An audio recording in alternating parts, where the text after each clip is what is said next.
Tom, welcome. Please tell me about your business and why it's important to you. Well, thanks for letting me be here, first of all. The business, Seven Investment Management, was founded about 15 years ago. And it's important to us because we wanted to do something that was really worthwhile in life before we finished our careers. We were at a business, an investment management business, where sadly, Justin Urquhart Stewart, my co-founder, and I realized that we weren't comfortable managing our own family money in the business that we were managing. That was a watershed moment. We had to do something about it. So we created a business to do the simple things right. Broadly diversified portfolios, expected returns over the medium to long term, cost conscious, nice service, good people, the IT works, get the basics right. And that is important because there's a real need for it now. Because you and I will get to the age where we can no longer depend upon, in retirement, the annuity, can no longer depend upon the defined benefit pension. We're going to have to look after our own money for probably 20 or 30 years, and we and our families are going to have to live on that money. So the function that we perform has now become a very, very important function socially. And we thought that was worthwhile. Tom, what childhood memory, person or experience has helped with your business success, and how so? During my youth, and actually still, I played a lot of sport. And one of the things you learn in sport is the value of team. And teams that function together, that are harmonious, stand a better chance of winning, and they're more fun. So translating personal sporting life in my youth into the business world, you realize that teams are very important. And everybody has a part to play in the team. And nobody is more important than the entire team. And that's an ethic, that's a culture that we've tried to instill in the people in the business in Seven Investment Management. And it just makes it a much, much nicer place to be. And if you're winning, it's also more fun. So teams can be fun, but they need to win. And you can win correctly as a team. And that's what we've taken from childhood into the adult business life. Tom, when you think of your business, how do you keep motivated and feel fulfilled? Keeping motivated is easy. For one thing, I like what I do. When you wake up in the morning and in the investment world you face a world that you know has changed, but you don't know how it's changed, it's interesting. It's also very important because what we're doing is potentially quite important to how families live out their retirement. And for us to be able to have a positive influence on how other people are going to live in those years that they've worked all of their life to get to, and to do it in a way that doesn't make them have to worry. That, for me, is a really important thing to do, and I get a lot of fulfillment out of that. And I also get a lot of enjoyment out of the fact that you never know what the markets are going to do next. But if you take a medium, longer term view, you can get your customers through that. Tom, how do you take the business to the next level and indeed keep it going? The next level, we never know what the next level is, do we? When I look back at the early years of the business, a couple of things probably enabled us to get through the inevitable tough periods when you start up a new business. We talked a little bit about team, but team is really, really important so that you have the support of those around you. And if the team is absolutely dedicated to the task, if there is no way that you're not going to make it happen, and those people around you have the same mindset, it's really, really helpful. The other piece is persistence. Someone told me that running a business or developing a business is 10% inspiration and 90% perspiration, and it's true. I don't think that we are geniuses. I don't think we're rocket scientists. I don't think we created something that nobody in mankind had ever thought of before. But what we decided to do was to do the simple things well, to back it up with a culture that would enable people to know that we were going to do what was correct, morally correct, and to do it with a determination that just refused to fail. And believe me, anybody who has started a new business will tell you that there are moments where the bottom can fall out. And we went through a number of those in the early days of 7am, but those people around me and that determination and that perspiration pulled us through. That's probably the same formula that we'll have to carry forward to the next level, whatever that may be. Tom, what's happening in the business when your team is stepping up to enable that next level, and how do you celebrate the successes? So what happens within the team is, as we said, it's real determination, but it's determination by a group of like-minded people. And as a management style, I always think it's important to delegate and allow people breathing room, allow people to express their creativity. If they have ideas, back them. Let them see it happen in the real world. And that's fulfilling for them, and then if I see them win, it's fulfilling for me. And those are the kind of things that happen on a day-to-day basis when running the business. In terms of celebrating successes or recognizing failures, because both things happen in the real world, I think we don't let the highs get too high, we don't let the lows get too low. If we have some success, we announce it to the wider team. We thank those people who were responsible for making that success. Recognition for people who don't normally get recognition day to day is really important. And sometimes people like me forget about that. And we have to remind ourselves to say thank you to the people who made it happen, to the people who provided the service, who answered the phones, people who moved the money correctly, people who opened the accounts correctly, people who made good investment decisions, people who got that IT project through on time, on and on and on. It happens on an ongoing basis. And just saying thank you once in a while goes a long way. How would you describe your style of leadership, Tom, and what makes it unique to you? How I would describe it and how other people might describe it might be different. Might be different descriptions. I like to think that my style of management has two hallmarks. So we call it MBWA, management by walking around.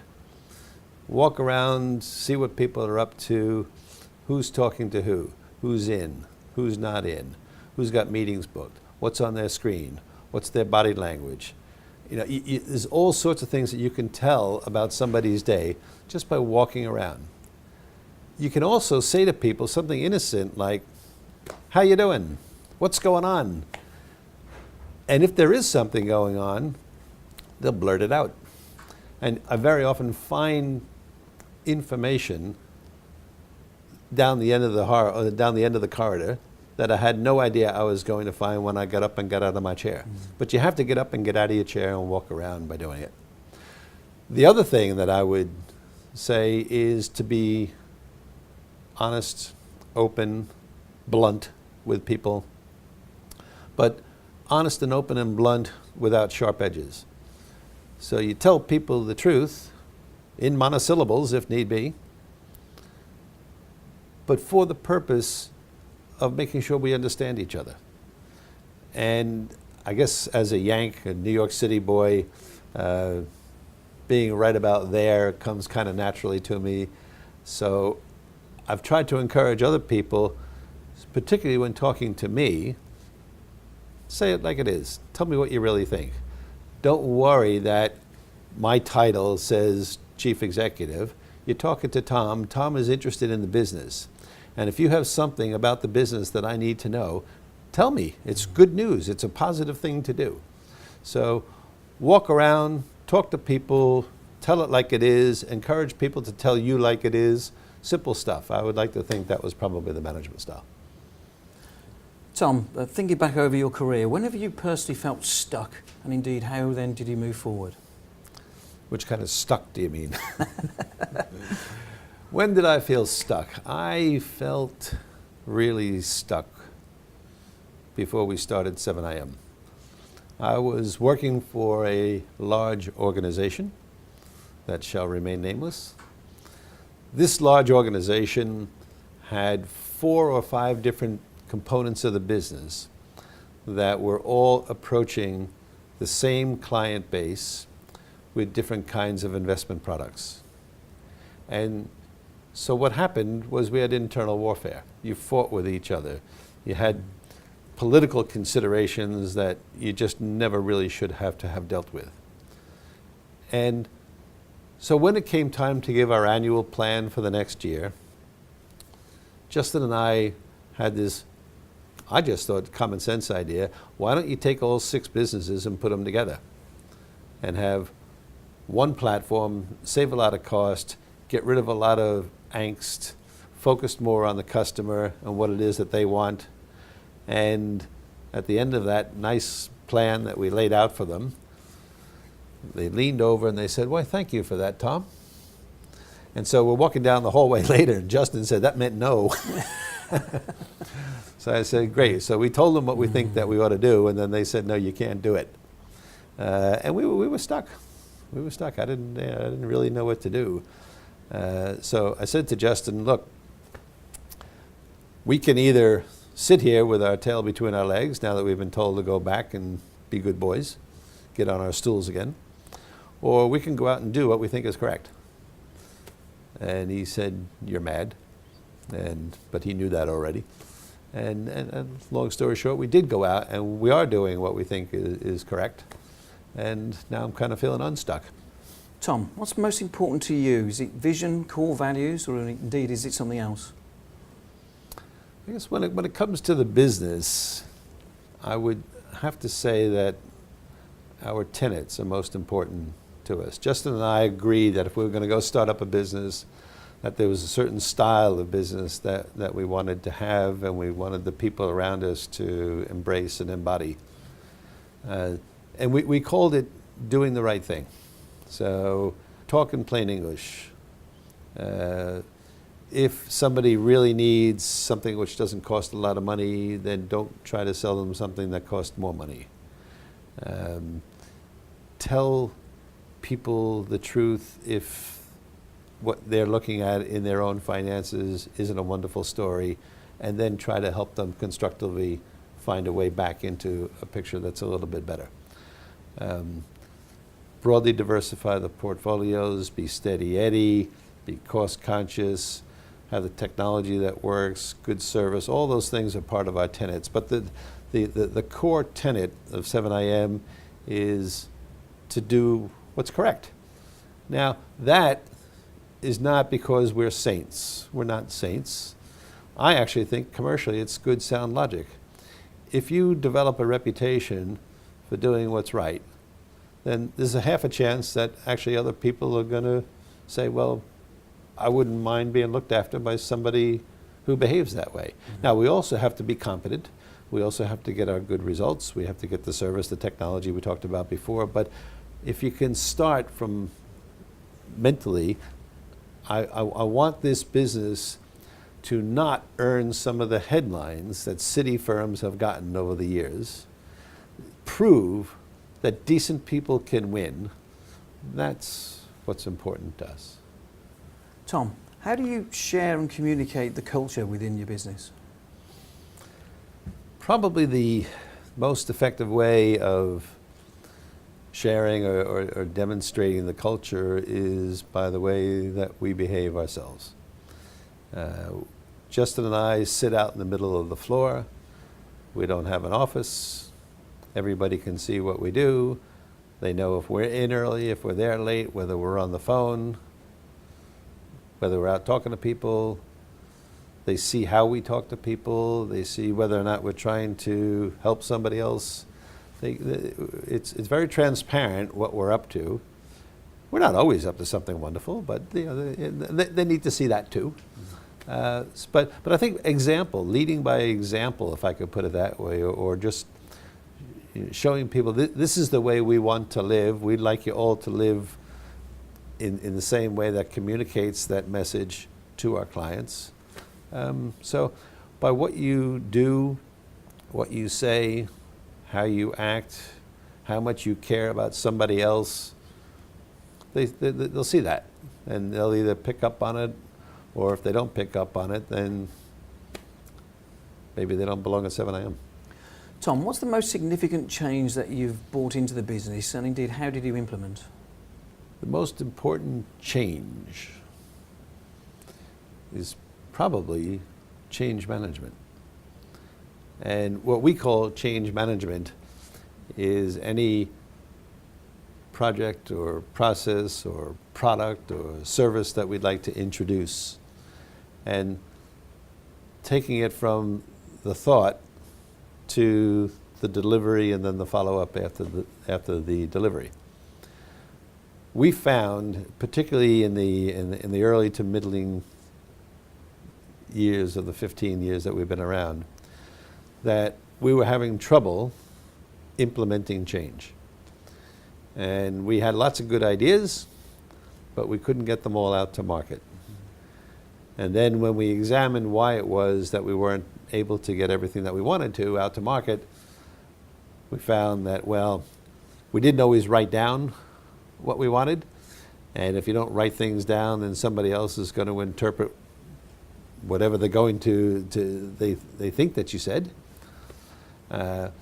We need somebody to take that from plain English to processes, business requirements, to technical speak for the IT guys if it involves IT. We need launch plans if it's a product. We need delivery rollouts if it's a piece of technology. And we hadn't properly organized that whole process of change. So when we got our new shareholder in Caledonia, they asked us, they said, what is it that you'd like to change about the business? And I said, well, actually, our ability to change is what I'd like to change about the business. And the problem is it's going to cost us a lot more money. So we hired business analysts, project managers, user acceptance testing, systems testing, system architects, developers, and a new chief operating officer. So we put some real solid infrastructure around our ability to affect change.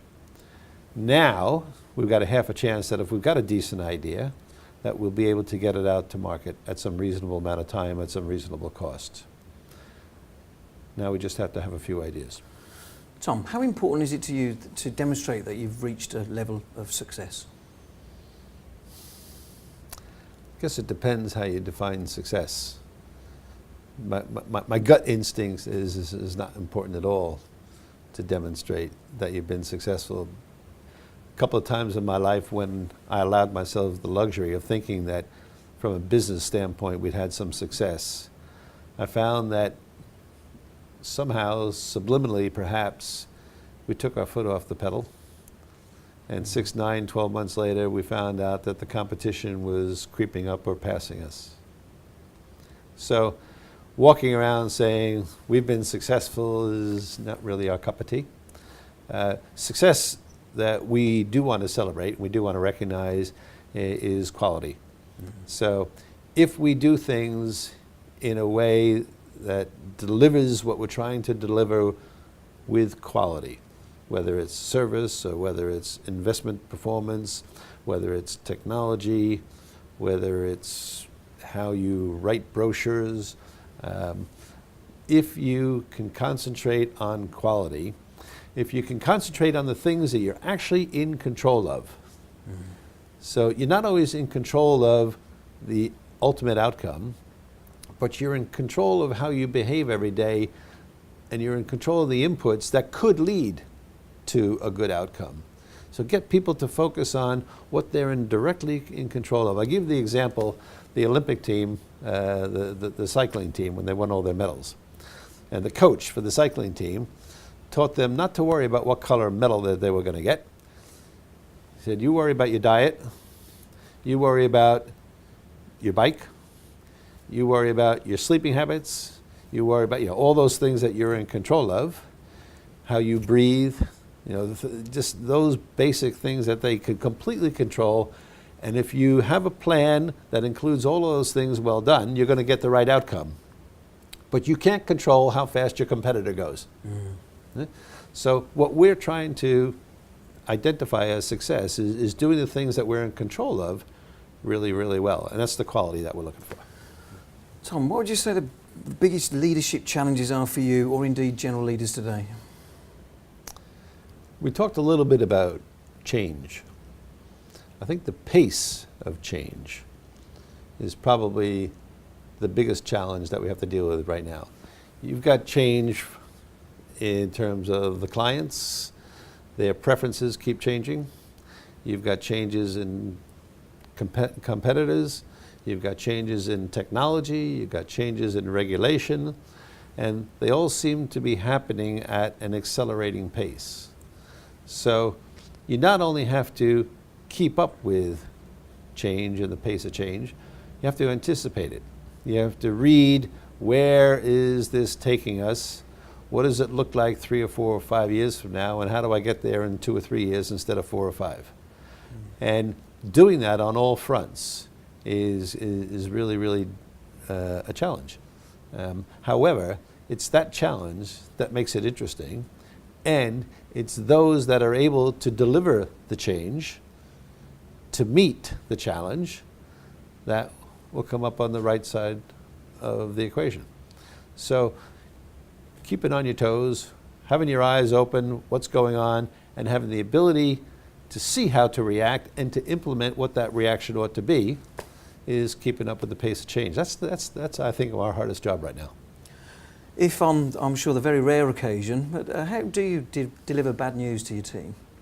Quickly, honestly, and what are we doing about it at the end of that? So things are always going to happen that are not as you expect. Things are, I mean, I'll give an example. We worked 2 years on a project, and we finally put the project in. It was a scalability project. So we wanted to be able to handle 100 times the volume that we currently see, so we don't have to worry about the IT being scalable for 10, 20 years. And we worked a long time on trying to figure out how to do that. And we put the project in, and it worked. It was wonderful. I mean, after 2 years worth of work, we finally, in the day we put it in, we said, hallelujah, it was all there. And about 2 weeks later, one of our customers put through an extraordinarily large piece of business, about 47,000 transactions inside of an hour. And there were, I think, 22 of those transactions that didn't get handled right. So we had to deliver the fact that we weren't perfect. And our objective was to not have 22 that didn't work. So, okay guys, I know you worked 2 years on it. I know it's disappointing. You got almost everything right, but not everything right. These are the things that weren't right. This is why they weren't right, and this is how we're going to fix them. You on board? Good. Go do it. Tom, please share, what are the most important leadership decisions that you have to make? I really have 2 kinds of decisions that I need to make. One is people, and the other one is strategy.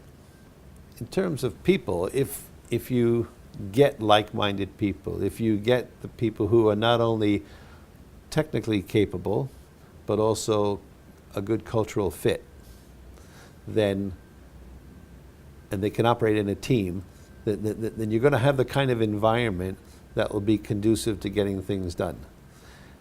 And then you have to decide, what are those things that you want to get done? Do you want to be in this business, or do you want to be in that business?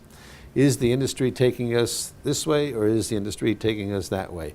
What are the customers going to want in 4 years, 5 years' time that they don't actually know that they want today? So the strategy decisions are always important, but I think the people decisions are equally important, because I don't care how terrific a strategy might be. If we haven't got the right team to deliver it, it doesn't matter. And I actually think that there are more good ideas running around than there are good teams running around. So of the 2, maybe controversially, I would say selecting the right people as part of the team and working with those people and motivating them and encouraging them, telling them the truth when we need to tell them the truth, and allowing them to tell me the truth when they need to tell me the truth. Those are probably the most important decisions that we make. Strategically, I think we can probably figure it out amongst the management team. We got a pretty decent management team.